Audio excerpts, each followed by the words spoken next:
Okay, so some notes on. We'll see. We'll do a bit of an intro at the start. I'll cut all the waffle and then we'll start with some notes on the advanced task.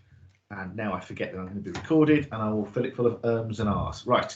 So I gave you some things that might be useful. You've still got the break binary function, but it's now completely empty.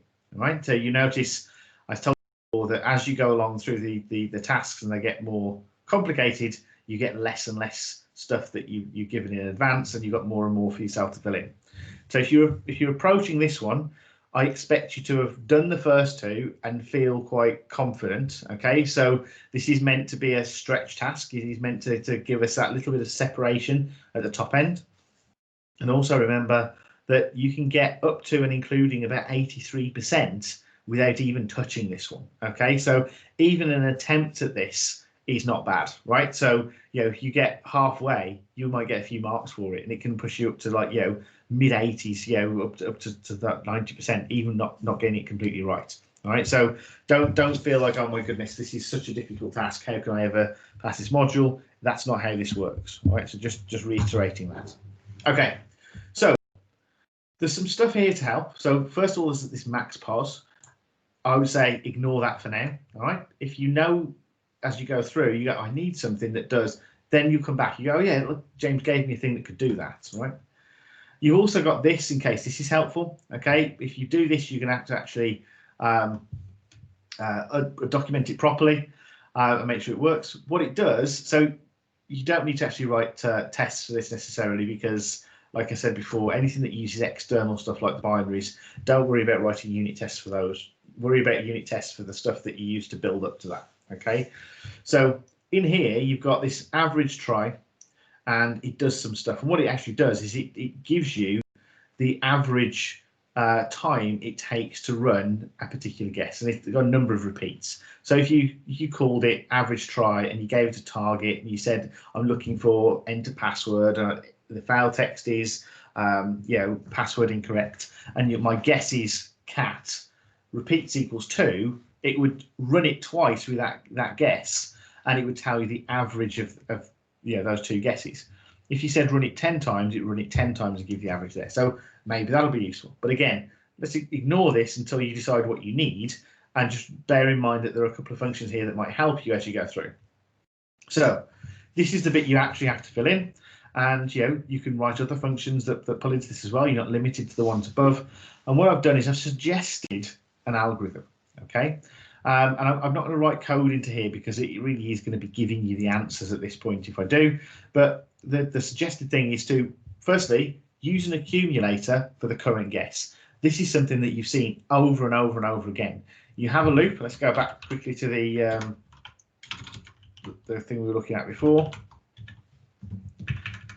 Here we've got a list, then you have a loop and it fills it up, and then you return that.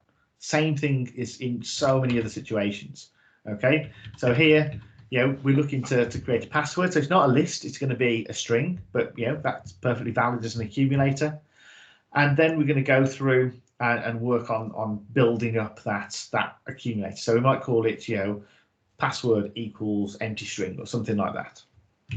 Then in a loop, massive hint, try the current guess plus each letter of the alphabet and see which one takes longest, right? So what you're going to do is you're going to say, well, the current password is an empty string. We don't really care. We're just going to say, right, let's do a test just to run the binary with a password of whatever the current guess is plus A, and whatever the current guess is plus B, and whatever the current guess is plus C, right? So the current guess when you first go through is going to be an empty string. So current guess plus A is just A, but you don't care inside the loop, because later current guess might actually be, 3 letters, and you're adding 1 to it and so on.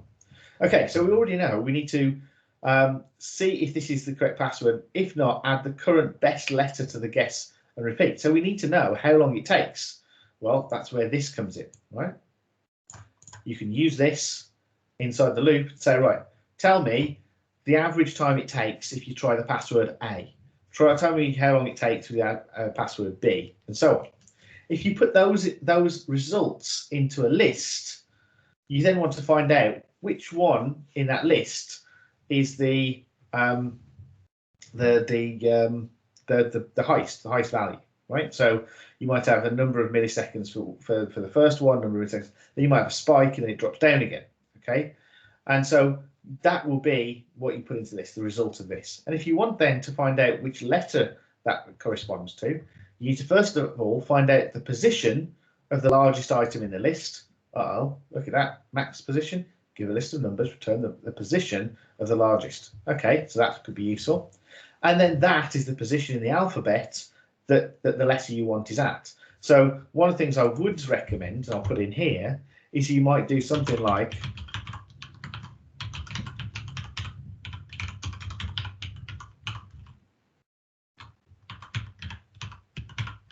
okay, because now if we find out that the maximum value inside the list is at position 0, 1, 2, so that's the third one along, then alphabet 2 would give us the letter that's at that position, which would be C.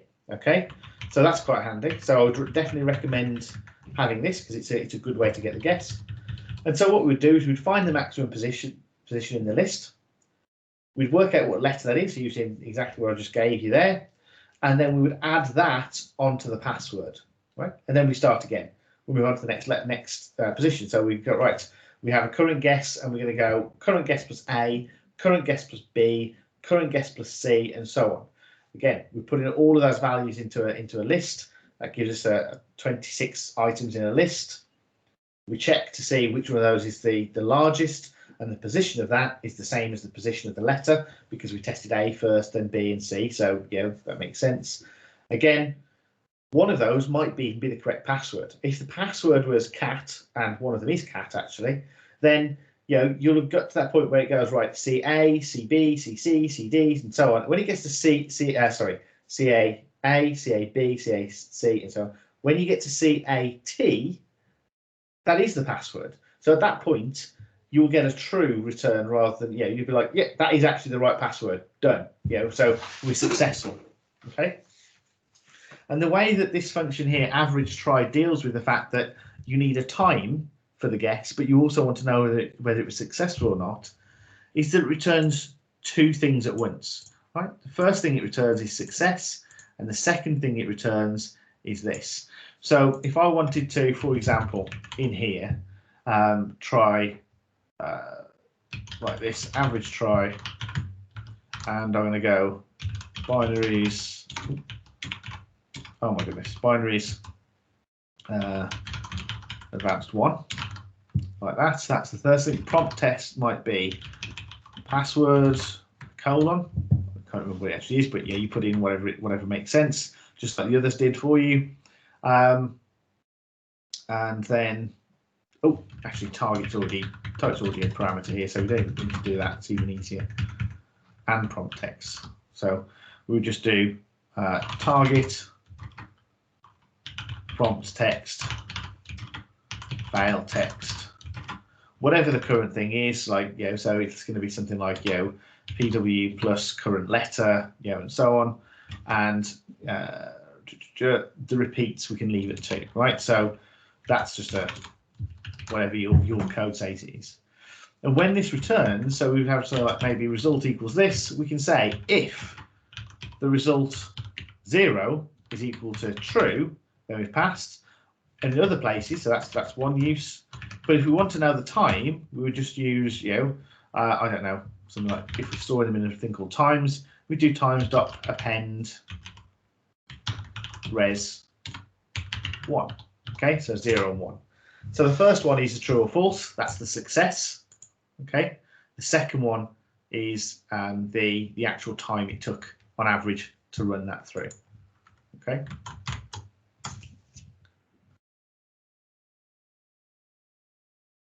Okay, so Phison, sort of, what you want to do is append to your guess the alphabet. Don't append to the alphabet because the alphabet's got all the letters in already. You run through each of the potential letters from the alphabet and append to the guess the one that takes the longest to try. Okay. So, and Adam's suggestion of doing some in there. So this is a really interesting thing, and it's almost a philosophical problem, right? Because in some ways, I prefer Adam's thing because it's a loop rather than having the stuff in there. But then actually, you've got 33 and 127, which are sort of magic numbers for these positions, and isn't necessarily as easy to read as typing things in. And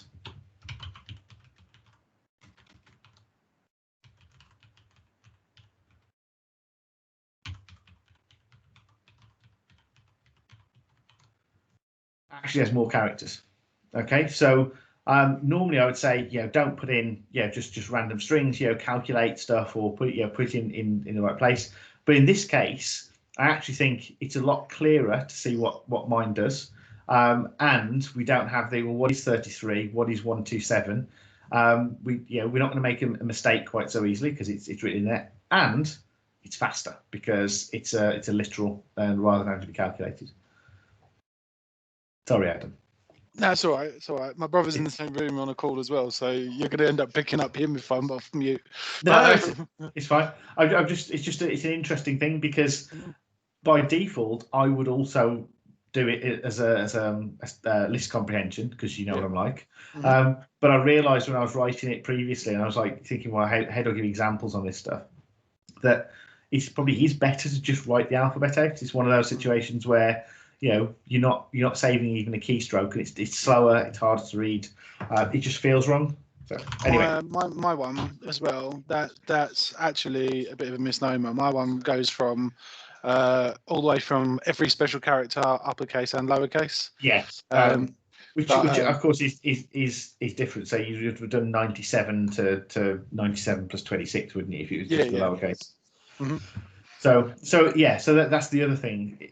With Adams, you do get them to parameterize it. So you could say, well, actually, I want all of the ASCII characters if that's what's valid, or you could do it other ways. But there are differences. So I'm not going to be upset if people just type the alphabet in. And although it's kind of nice to be able to say, well, it'll work for any character, I'm not going to penalise anyone that uses all lowercase letters for the advanced one, because the only examples that you'll have will be lowercase letters.